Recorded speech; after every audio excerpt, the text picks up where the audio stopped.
7절 함께 다 같이 봉독합시다. 시작. 자녀들아, 아무도 너희를 미혹하지 못하게 하라. 의를 행하는 자는 그의 의로우심과 같이 의롭고 죄를 짓는 자는 마귀에게 속한다. 이렇게 이어지는 말씀입니다. 우리가 오늘 함께 생각할 말씀은요, 우리가 죄를 짓게 될 때에 그 배후에 마귀가 저와 여러분을 죄 짓게 하는 경우가 상당히 많다고 하는 것을 오늘 함께 생각해 보려고 합니다. 우리가 죄를 왜 짓게 될까요? 죄를 왜 짓게 될까요? 가장 기본적인 것은 저와 여러분이 죄인으로 태어났기 때문입니다. 이 말은 아담과 하와의 죄가 저와 여러분에게 유전이 되어서 우리가 세상에 태어날 때부터 죄로 오염되어진 죄인으로 태어나기 때문에 자꾸 죄를 짓는 거예요. 이게 가장 큰 원인입니다. 만약 저와 여러분이 아담과 하와로부터 이런 죄가 유전이 되지 않았다면 우리는 태어날 때부터 죄인은 아니에요. 태어날 때 우리는 의로운 자로 태어났을 거예요. 그러다가 어쩌다 보면 죄를 짓게 되는 경우가 생겨서 죄인이 됐겠죠. 그러나 여러분, 우리는 그게 아니고 이미 태어날 때부터 죄가 우리를 다 오염시킨 상태로 우리가 태어났기 때문에 죄인으로 태어났어요. 죄인으로. 그 죄인으로 태어난 저와 여러분은 세상에 살면서 내가 원치 않아도 자꾸 죄를 짓는 거예요. 여러분, 대표적으로 로마서 7장에 보면 사도 바울이 심각하게 고민하는 얘기가 나오지요. 뭔 고민을 하고 있습니까? 오호라 나는 죄인이로다. 이게 사도 바울의 탄식인데요. 왜 이런 탄식을 하게 되느냐?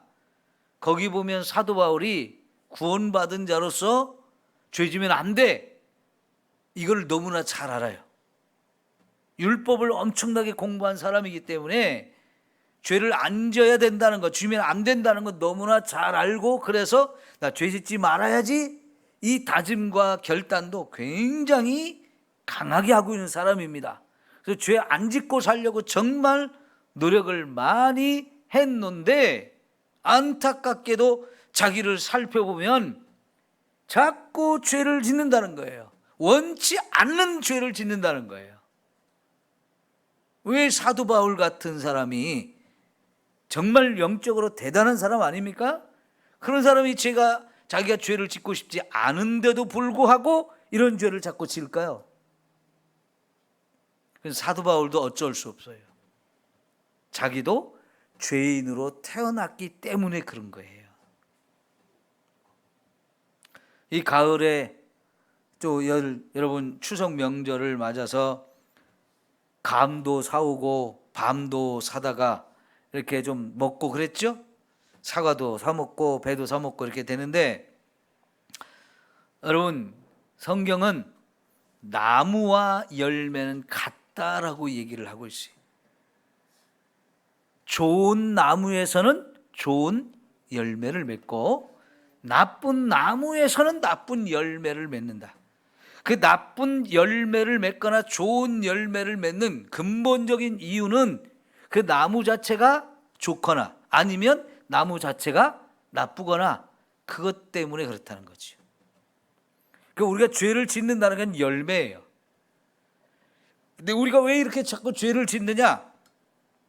나무인 저와 여러분이 죄를 지을 수밖에 없는 죄의 나무로 태어났기 때문에 자꾸 거기서 죄의 열매가 맺히는 거라는 얘기지요.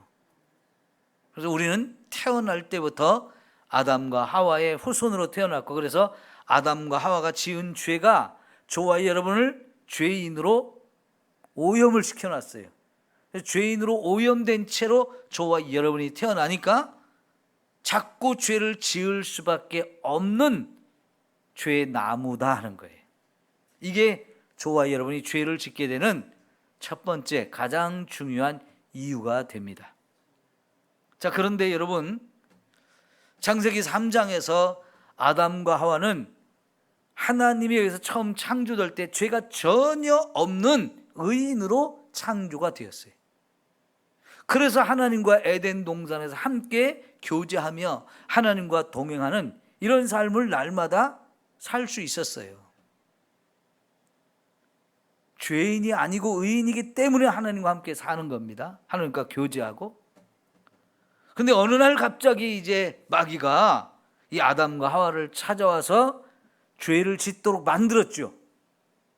그래서 결국은 아담과 하와도 이 마귀의 유혹에 의해서 죄를 짓게 됩니다. 그렇게 해서 죄인된 아담과 하와가 우리를 낳을 때 저와 여러분도 죄에 오염된 자로 태어나게 했어요. 근데 문제는 죄가 전혀 없는 상태에서도 아담과 하와를 막 미혹해가지고 죄를 짓게 만들었던 그 악한 놈들이 저와 여러분을 그냥 두느냐? 저와 여러분에게도 여전히 와서 자꾸만 죄를 짓게 만든다는 얘기예요. 자, 오늘 그 부분을 우리가 살펴보려고 하는 겁니다. 죄가 없는 아담과 하와도 미혹해가지고 죄를 짓게 만들었다면 죄인으로 태어난 저와 여러분을 미혹해서 죄를 짓게 하는 건 훨씬 쉬워요. 왜냐하면 저와 여러분 그냥 둬도 죄를 짓는 인간들이거든요. 그냥 둬도 가만 둬도 죄를 짓게 돼 있어요. 거기다가 살짝 건드려 주면 죄 짓는 건 더 쉽게 되는 거죠. 마귀가 자꾸 저와 여러분에게 와서 그런 죄를 짓도록 자꾸 부추기는 것을 우리가 오늘 생각하고, 이런 마귀의 역사를 저와 여러분이 잘 분별해서 마귀가 저와 여러분을 죄를 짓게 만들 때 그걸 분별해 가지고 딱 이겨야 된다는 거예요. 안 그러면 이제 마귀가 저와 여러분을 유혹해서 죄를 짓잖아요. 그럼 어떻게 되겠습니까? 저와 여러분이 마귀에게 속한 자가 된다. 오늘 말씀에 죄를 짓는 자는 마귀에게 속하나니, 마귀에게 속한다는 얘기는 마귀가 저와 여러분의 지배자가 된다는 얘기예요. 마귀가 우리의 지배자가 되면 마귀는 계속 저와 여러분을 끌고 다니면서 이런 죄도 저런 죄도 자꾸 수없이 많은 죄를 짓게 만들어서 거기서 우리가 벗어나기 어렵게 만들어요. 그래서 이런 부분을 오늘 함께 생각해 보려고 하는데요. 아까 7절을 다시 한번 읽어봅시다. 자, 누구라고 부르고 있어요?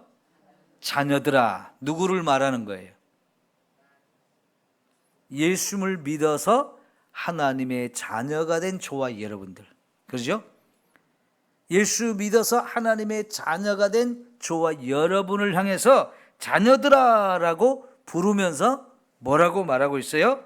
아무도 너희를 미혹하지 못하게 하라. 그러니까 여러분, 저와 여러분이 하나님의 자녀가 된 후에 더더욱 저와 여러분을 미혹하는 자가 있어요. 미혹하는 자. 지금 3장 1절부터 여기까지를 다 봐야 됐는데 앞부분을 다 생략을 했는데요. 여기서 말하는 게 뭐냐면 죄에 관한 거예요. 죄에 관한 거. 하나님의 자녀인 저와 여러분은 죄와 상관없는 삶, 그래서 하나님이 저와 여러분을 거룩하게 만들어 주셨기 때문에 이 죄를 짓지 않고 계속 이 거룩한 삶을 살아야 되는데, 그런 하나님의 자녀를 찾아와서 자꾸만 미혹하는 자가 있다는 얘기예요. 그 미혹하는 자가 누구겠어요? 마귀인 거죠. 그래서 저와 여러분 마귀에게 미혹을 당해가지고 죄를 짓게 되면 그때는 이제 그냥 옆에서 자꾸만 미혹하는 정도가 아니라 저와 여러분을 확 지배해가지고 이제 저와 여러분을 마귀가 도구로 삼아서 자꾸 죄를 짓게 만든다는 얘기예요. 이게 무서운 거예요. 예? 이런 사람은 죄를 벗어나기가 어려워요. 더 심각한 죄를 짓게 되어져요. 오늘 그런 부분을 함께 살펴보려고 하는데요. 자, 예를 들어서 이런 거예요. 여러분, 지금 이란이라고 하는 나라가 있죠? 이란이라고 하는 나라가 예전에는 성경에 보면 어떤 나라일까요? 지금의 이란이 성경에 보면 페르시아예요, 페르시아. 근데 지금 이란과 이스라엘은 어때요? 철천지 원수 같아요. 이란은 어떻게 해서든지 주변에 있는 이슬람권 나라들을 부추겨 가지고 자꾸 이스라엘과 싸움을 벌여요. 자기들도 할 수만 있으면 이스라엘과 싸우려고 하거든요. 지금 아주 철천지 원수예요. 그런데 여러분, 성경을 보면 이 이란이라는 나라가 예전에는 페르시아라는 나라였고요. 이 페르시아라는 나라가 어마어마한 대제국이었잖아요.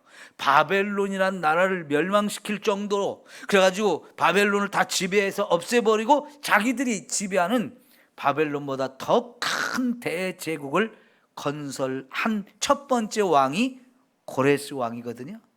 자, 그런데 여러분, 이 고레스 왕이 바벨론을 멸망시키고 페르시아라는 새로운 나라를 어마어마하게 만들었는데, 그런데 여러분, 이때 하나님께서 고레스를 통해서 하신 놀라운 일이 있어요. 바벨론을 멸망시키면서 동시에 페르시아를 세우고, 그러고 나서 이 페르시아 제국의 왕이 되었는데, 그때 하나님께서 이 페르시아 왕 고레스를 사용해 가지고 놀라운 일을 행했어요. 무슨 일을 했을까요? 바벨론의 포로 생활을 하고 있던 유대인들을 해방시켜 가지고, 너희들 유대인들 이 바벨론에 의해서 끌려와서 막 여기서 흩어져 가지고 종살이하고 있고 고생하고 있는데 너희들 다 고국 땅으로 돌아가라 하면서 유대인들을 고국 땅으로 돌아가게 해주고, 그리고 가서 하나님의 성전을 건축해라, 이렇게 했어요. 이걸 누가 했을까요? 고레스 왕이 그렇게 하도록 누가 그렇게 했을까요? 하나님이 그렇게 하셨어요. 이거는요, 이스라엘이 바벨론의 멸망을 당하기 한참 전에 이사야 선지자를 통해서 예언하기 시작해가지고, 예레미야서에도 그런 얘기가 나오고 에스겔서에도 그런 얘기가 나와요.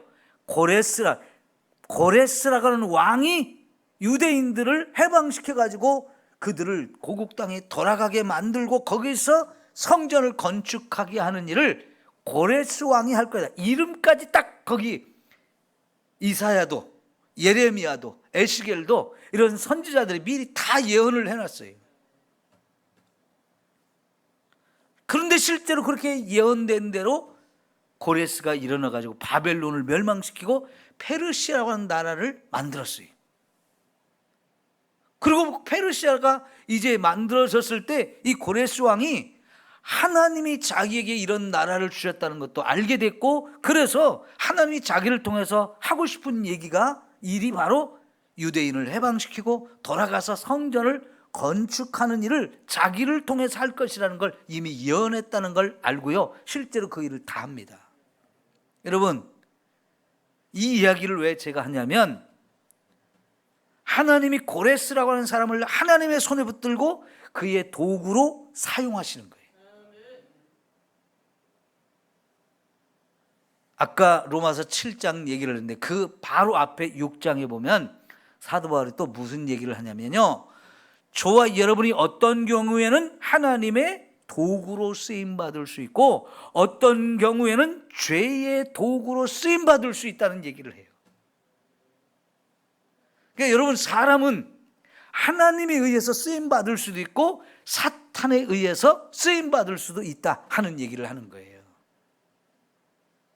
지금 이란 사람들에게 과거에 우리 조상들이 페르시아였고 그 페르시아를 처음 만들었던 왕이 유대인들에게 이렇게 엄청난 은혜를 베풀었는데 하나님이 그들을 사용해 가지고 페르시아라는 나라를 만들게 하고 그렇게 놀랍게 하나님 써주셨다, 이런 얘기를 하면 이란 사람들이 깜짝깜짝 놀래요. 사실은 알고 있어요. 그런데 지금에 와서는 요 이란하고 이스라엘이 철천지 원수가 되어서 막 이렇게 싸워요. 그리고 옛날에 바벨론을 멸망시키고 고레스 왕이 그렇게 할 때 유대인들이요, 유대 땅 가나안 땅으로 돌아간 사람도 있지만 돌아가지 않고 그 페르시아에 남아서 살았던 사람도 많아요. 대표적으로 다니엘이라고 하는 이 사람도 고레스 시대의 총리가 되어서 고레스 왕의 신복이 되어가지고 그 나라를 통치하는데 엄청난 도움을 줬잖아요. 그리고 여러분, 그 후손들, 페르시아의 이제 고레스 왕의 후손들이 계속 통치할 때도 에스라나 느헤미야나 수룹바벨 이런 사람들이 다 사실은 그 나라 페르시아 왕의 굉장히 중요한 신하로 있다가 거기서 총애를 받으면서 그들이 또 고국 땅에 와서 이렇게 엄청난 일들을 하게 되어져요. 그러니까 페르시아가 이런 엄청난 유대인들에게 도움을 주지만 돌아간 사람도 있지만 돌아오지 않고 현지에 남아서 살았던 사람도 많거든요. 그래서 사실은 지금도 이란 땅에 유대인들이 많이 살고 있어요. 한때는 유대인들과 이 이란 사람들이 굉장히 관계가 좋아가지고 서로 많은 도움을 주고받았었거든요.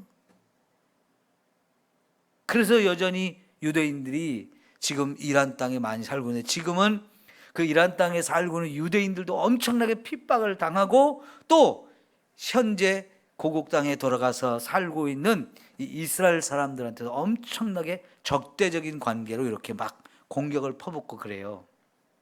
근데 지금 제가 말씀드리려고 하는 요지는 하나님에 의해서 쓰임받는 사람도 있고 마귀에 의해서 쓰임받는 사람도 있다. 근데 마귀가 자기의 종으로 자기의 손에 붙들고 이렇게 저렇게 마음껏 쓰는 사람이 시작이 어떻게 되느냐? 결국은 저와 여러분을 뒤에서 자꾸만 죄를 짓도록 미혹해가지고 죄를 짓고 나면 그때부터 이제 마귀의 종 노릇을 하게 된다 하는 거예요. 우리가 같이 들었는지 안 들었는지 제가 기억이 잘 안 나는데, 교도소에서 사역하는 박효진 장로님이라고 있잖아요. 그 장로님의 간증 중에 유명한 간증이, 자기가 처음 이 교도소에서 교도관으로 있으면서 전도를 하게 되어지고 또 귀신을 거기서 쫓아내는 첫 번째 사역이 대해서 간증한 적이 있어요. 굉장히 유명한 간증인데요. 서울의 종암동인가 그쪽에서 살던 사람이 살인을 저지르고 왔는데 자기 엄마 아버지, 형과 형수, 조카까지 일가족을 다 죽인 사람이거든요. 그 사람이 살인자가 되어가지고 감옥에 이렇게 들어왔을 때 하도 싸늘하고 하도 냉랭하고 눈꼬리가 무서워가지고 교도관들도 어떻게 해보지 못하던 사람이었는데, 이 박효진 장로가 당직을 하면서 그 사람을 이렇게 면담해야 됐을 때 자기도 너무 선택했다는 거죠. 근데 이 대화를 하다 보니까 뭔가 이상한 걸 자꾸 느껴가지고 자기는 그때까지 한 번도 마귀를 쫓아본 적도 없고 마귀의 존재에 대해서 제대로 아는 것이 없었는데, 그날은 그 사람하고 이 대화를 하는 중에 뭔가 이상하다는 걸 느껴가지고 자기도 모르게 예수의 이름으로 명령하니 마귀야 떠나가라, 그 말을 하면서 이 사람에서 변화가 나타나고 그 사람이 막 두려워하고 이런 걸 보면서 그때 자기가 처음으로 이 사람한테 마귀가 들렸구나, 이 사람을 지금 마귀가 사로잡고 있구나 하는 걸 알게 되고, 그날 같이 싸워가지고 결국은 그 살인자 속에 들어있던 악한 놈들 다 쫓아냈다는 얘기, 이 간증이 굉장히 유명한 간증이거든요. 그 쫓아내면서 마귀하고 많은 대화를 이렇게 하게 되었는데, 결국은 이 사람이 왜 그렇게 자기 어머니 아버지 죽이고 형과 형수 죽이고 조카까지 다 죽였느냐? 마귀가 자꾸 죽이라고 했다는 거죠. 이게 참 무서운 얘기잖아요. 그죠? 멀쩡하던 사람이 자기 부모를 죽이고 형과 형수를 죽이고 조카를 죽인다는 거, 이게 보통 생각하기 어려운 얘기잖아요. 근데 자기도 모르게 자꾸 그렇게 말하는 놈이 속에 있더라는 거죠. 속에서 자꾸 그런 말을 한다는 거죠.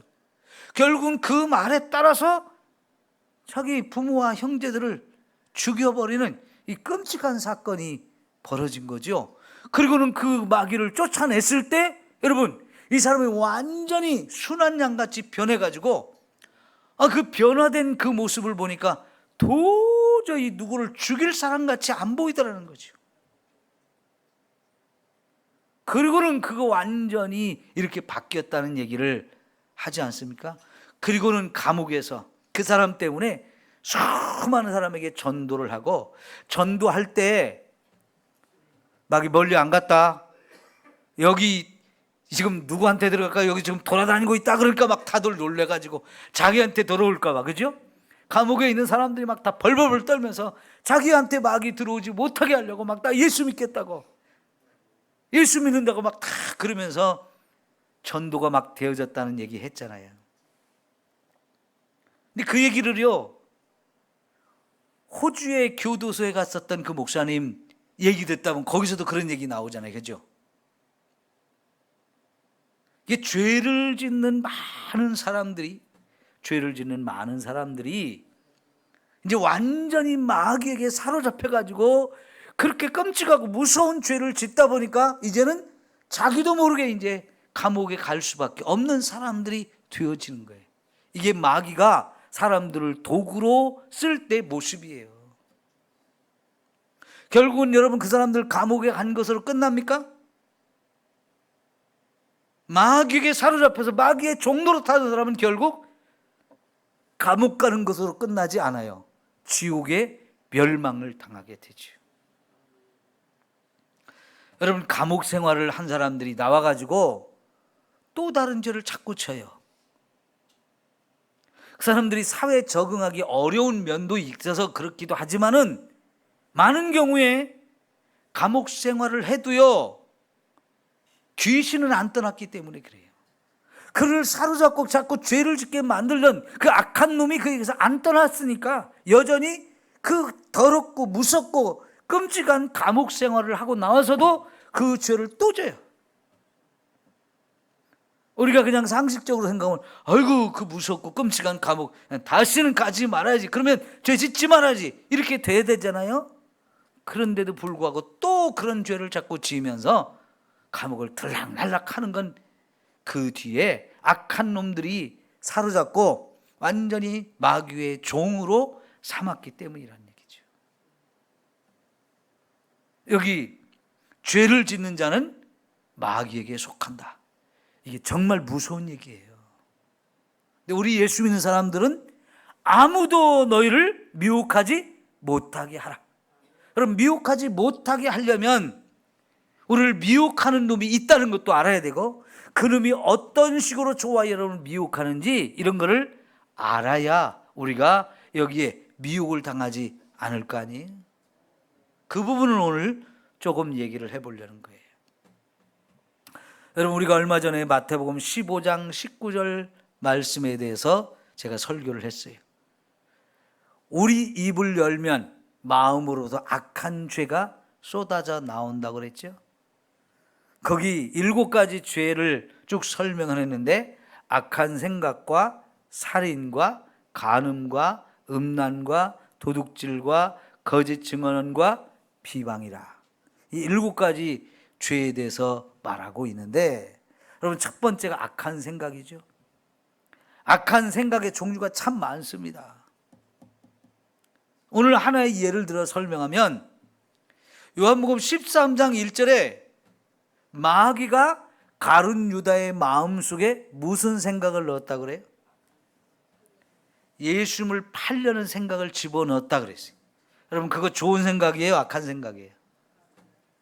그런 악한 생각을 누가 가룟 유다의 마음속에 넣었다는 거예요? 마귀가 집어넣었다는 거예요. 예수님이 정말 우리를 구원하러 오신 분이에요. 하나님의 아들이에요. 어마어마한 가르침과 어마어마한 기적들을 행하셨어요. 특별히 예수님의 부름을 받아서 예수님의 제자가 되어서 따라다니면서 엄청난 얘기를 듣고 엄청난 사건들을 보았던 사람이지만, 예수님 바로 턱 밑에서 그런 말씀을 보고 들었던 이 가룟 유다의 마음속에 마귀가 악한 생각을 집어넣으니까 그 가룟 유다도 별 수 없어요. 결국은 은 30을 받고 예수님을 팔아먹죠. 이 얼마나 무서운 일입니까? 등잔 밑이 어둡다는 우리 말이 있는데요, 예수님 가장 가까이에 있는 사람 속에 그런 악한 생각을 마귀가 집어넣었다면, 오늘 저와 여러분의 마음속에도 얼마든지 이런 악한 생각을 마귀가 넣을 수 있다는 얘기예요. 그러면 여러분, 우리 머릿속에서 이런 생각, 수많은 생각들이 오고 가잖아요. 그 수많은 생각 중에서 어떤 것이 마귀의 생각이고 어떤 것이 하나님의 생각인지 이걸 분별해야 돼요? 안 해야 돼요? 이걸 분별해야 이거는 마귀가 주는 생각인데 하면서 이거를 거부할 수 있어야 되잖아요. 안 그러면 그게 주님이 주신 생각인지 마귀가 주는 생각인지 판단을 못하고 분별을 못하면 머릿속에 생각난 대로 다 하게 되는 거예요. 그러죠?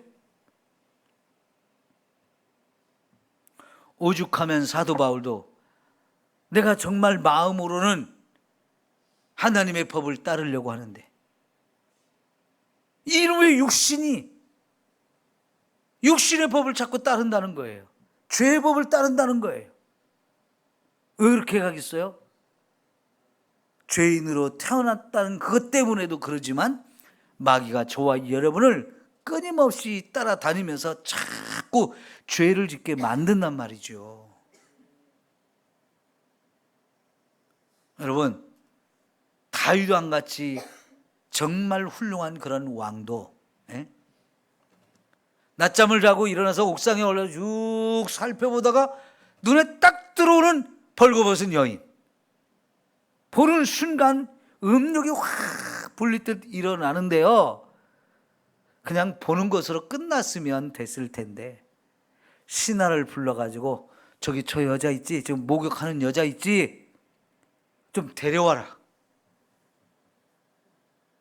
이게 이제 악한 생각에 사로잡히고 사탄은 그 순간을 이용해가지고 말이죠, 계속해서 그걸 한 번 본 것으로 이러면 안 되는데 이렇게 물리쳐야 되는데, 그보다는 저 벌거벗은 여인을 좀 빨리 데려와서 내 음욕을 좀 풀었으면 좋겠다, 이 악한 생각이 그를 자꾸 사로잡는단 말이죠.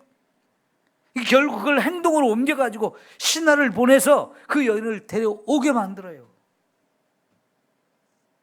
그리고는 왕이라고 하는 이 권세를 가지고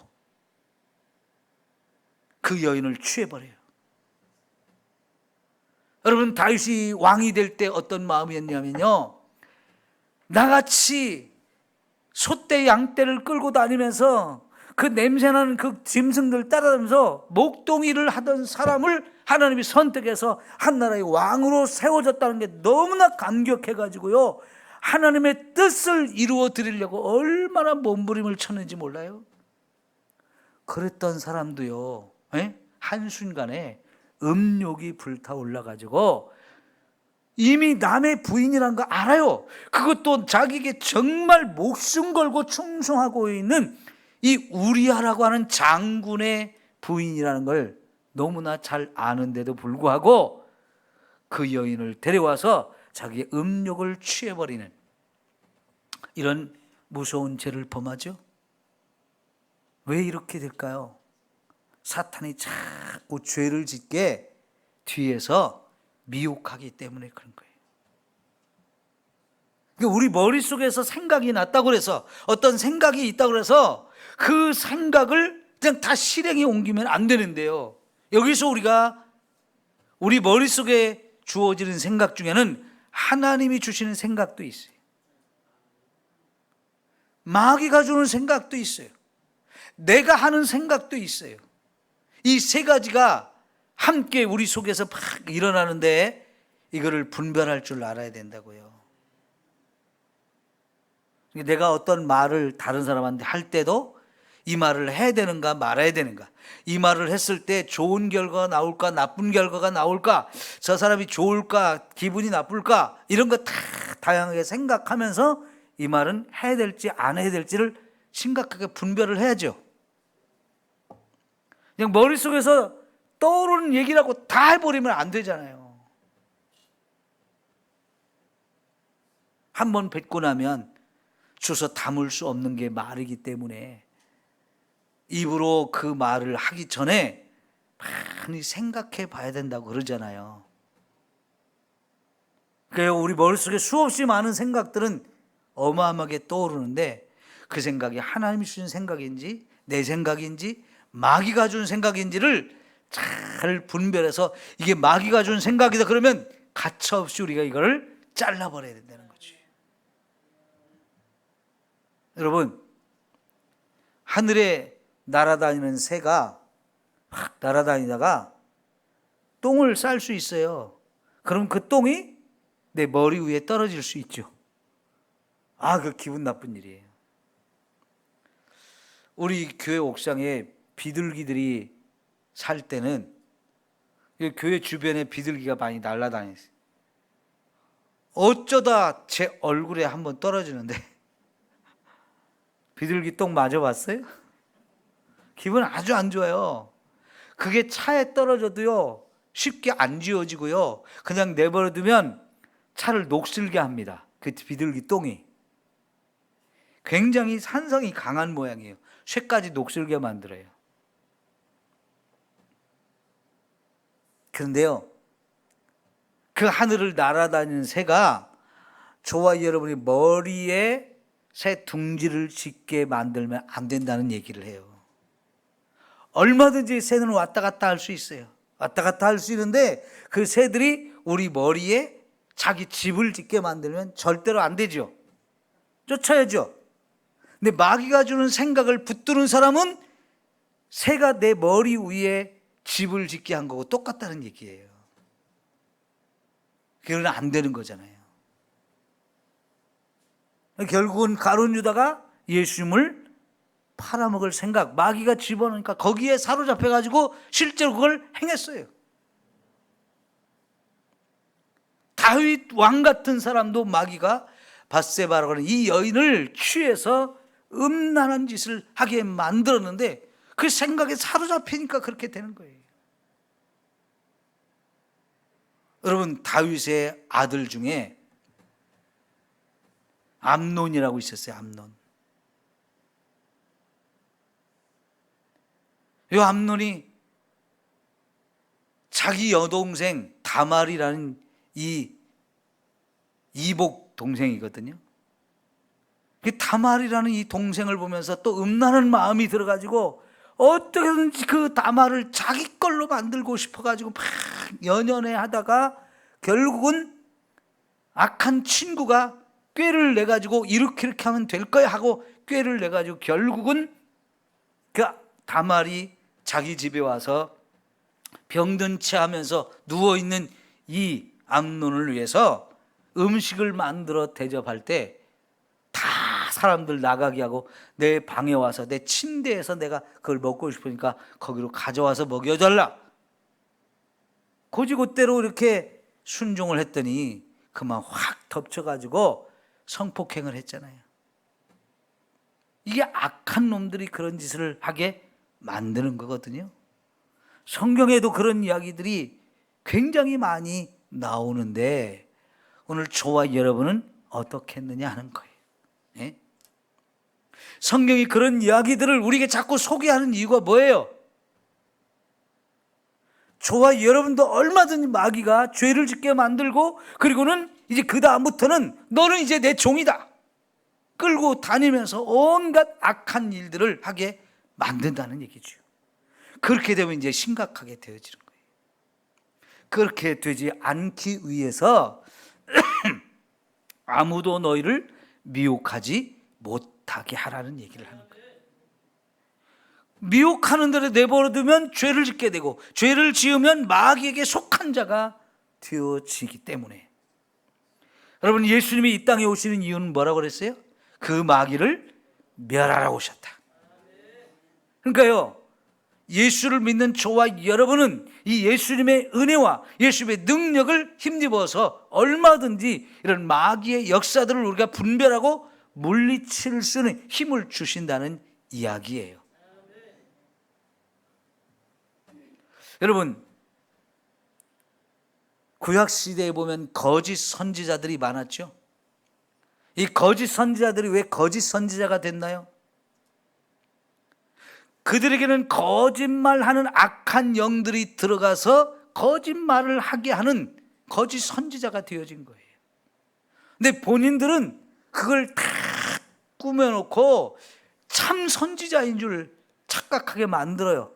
사람들을 아주 기가 막히게 거짓말로 속여서 자기가 진짜 선지자인 체를 해요. 거기에 이스라엘의 많은 왕들도 속아서 그 거짓 선지자의 말을 자꾸 들어요.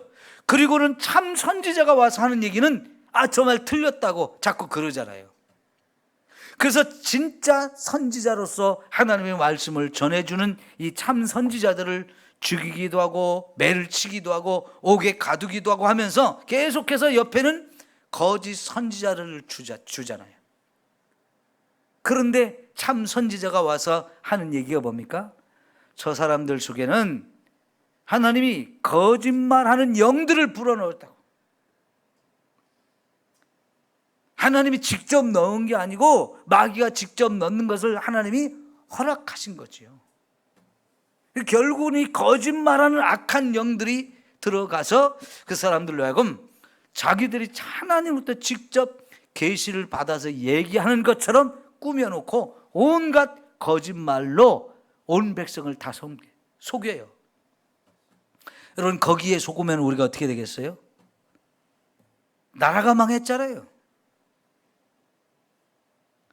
다윗은 그렇게 마귀에게 속아서 음란한 짓을 하고 또 살인까지 범해놓고 결국은 자식들한테까지도 그 죄가 흘러 넘어가서 자식들도 자꾸 그런 짓을 하게 되고 죽이게 되고 반역하게 되고, 이게 다 부모가 그런 죄를 짓고 해결을 못했기 때문에 그 악한 놈들이, 부모를 사로잡고 있던 놈들이 자식에게 들어가서 자식을 또 사로잡고 자식까지 망하게 만들어요.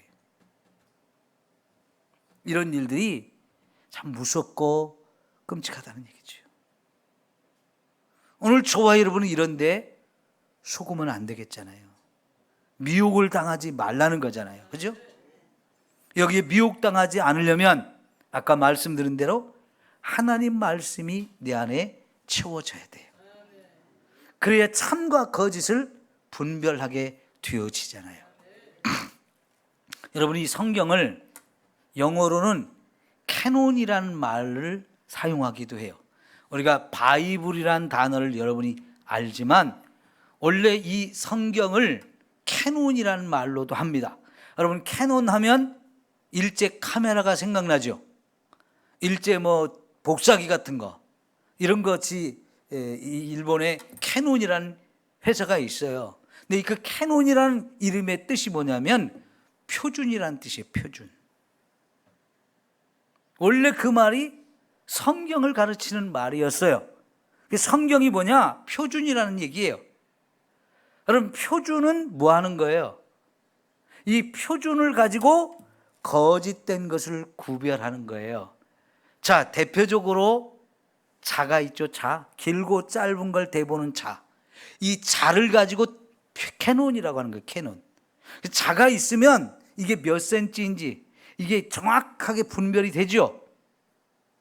그것처럼요, 하나님의 말씀이 내 안에 있으면 이게 표준이에요. 그럼 이 표준이 되는 것을 놓고 여러분 다른 걸 갖다 대면 이게 참인지 거짓인지 분별이 되어지는 거예요. 그러니까 이게 하나님이 주신 생각인가 마귀가 주는 생각인가 이거를 분별하는 기준이 뭐냐? 하나님의 말씀이 있으면 이게 탁탁 분별이 되어진다는 거죠. 진짜 순 참기름, 그렇게 하면 그게 진짜 참기름인가요?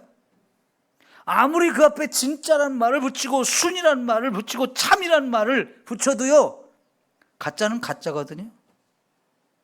근데 진짜 참기름을 갖다 놓고 가짜 참기름하고 이렇게 맛을 보고 냄새를 맡아보면 분별이 딱 되지요.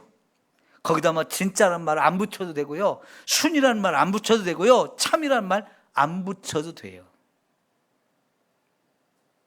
표준이 되는 걸 딱 갖다 놓게 되면 가짜는 다 드러난단 말이죠. 여러분, 저와 여러분이 이렇게 미혹을 당하지 않으려면 첫째로 하나님 말씀이 내 안에 자꾸 채워져야 돼요. 이 거짓말 중에 거짓말이 뭐냐? 이단이에요, 이단. 그러니까 이단에 빠지지 않으려면 저와 여러분이 자꾸 하나님 말씀을 가져야 되고요. 그러면 동시에 저 이단이 뭐가 잘못됐는지도 우리가 알아가지고 그들의 정말 잘못된 것들을 바로바로 분별할 줄도 알아야 되고 다른 사람들을 지키고 보호하는 일도 우리가 해야 되는 거거든요. 여러분, 요즘에 진짜 우리가 관심을 가져야 될 이단이 뭐라고 그랬죠? 제가 얼마 전에 요즘에 우리가 관심을 가져야 될 이단, 이슬람교라고 한번 말씀드렸잖아요. 사람들은 이슬람교를 기독교 이단이라고 얘기를 안 해요. 그런데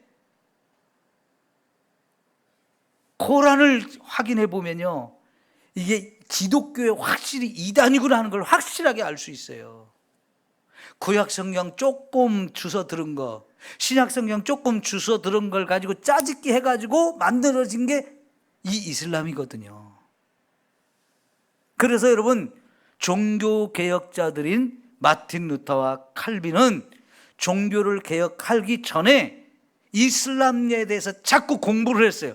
공부를 해보니까 이게 얼마나 잘못된지를 알았고요, 그거를 대처를 안 하면 결국은 우리 기독교가 이슬람에게 완전히 먹히겠구나, 이 위기감을 느끼면서 이건 안 돼, 이건 확실히 이단이야 하면서 이단을 이단으로 드러나게 하기 위해서는 우리가 가진 것이 무엇인지를, 이 진리가 무엇인지를 정확하게 알아야 됐거든요. 그래서요, 그들이 성경 연구를 더 하게 된 거예요. 그리고 성경 연구를 하다 보니까 교회가 잘못된 부분들이 너무 많이 드러났어요. 그걸 내버려 두면 결국 이단인 이슬람에게 기독교가 무너지게 생겼으니까 교회를 개혁하면서 참 진리가 뭔지를 바르게 선포해 준 거예요. 그러니까 그 전까지만 해도 이슬람에 의해서 막 기독교 국가들이 다 무너지고 꼼짝을 못 하다가 이 참 개혁을 통해서 진짜 진리 위에 교회가 세워지니까 이슬람이 더 이상 넘보지 못하게 되어진 거예요. 여러분, 진리를 알지니 진리가 너희를 자유케 하리라. 이런데 미혹을 당하지 않는 걸 말하는 거예요. 거짓에 붙들리지고 거짓에 속지 않고 이러려면 하나님 말씀을 잘 배워가지고 깨달아 알아야 이게 참과 거짓을 분별할 수 있게 되어지는 거거든요.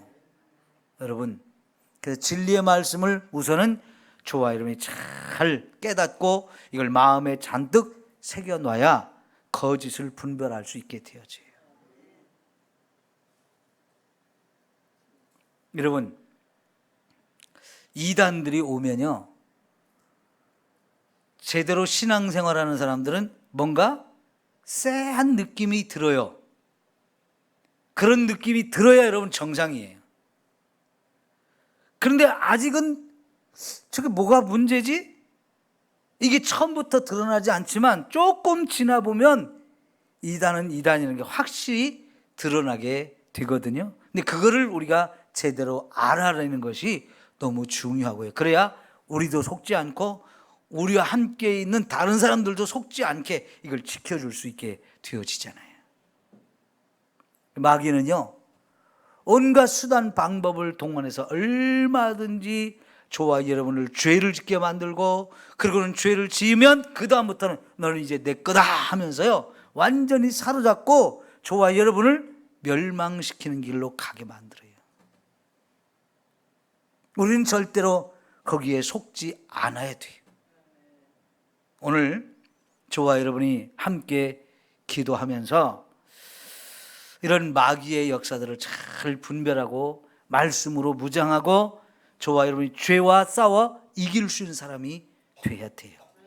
그러지 않으면 자꾸 죄를 짓게 되니까. 죄를 짓지 않고 사는 게 너무너무 중요하잖아요. 자, 7절을 다시 볼게요. 자녀들아, 아무도 너희를 미혹하지 못하게 하라. 그리고 나서 뭐라고 해요? 의를 행하는 자는 그의 의로우심과 같이 의롭고 그랬어요. 누가 의로우신 거예요? 예수님이 의로우신 분이란 말이죠.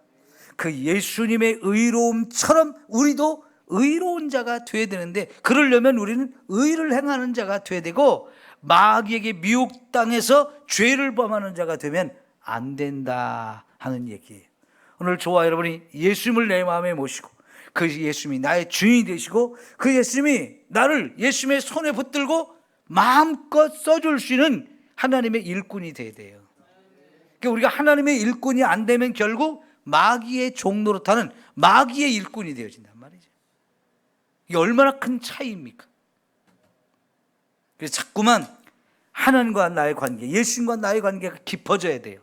더 친밀해져야 돼요. 더 사랑이 깊어져야 돼요.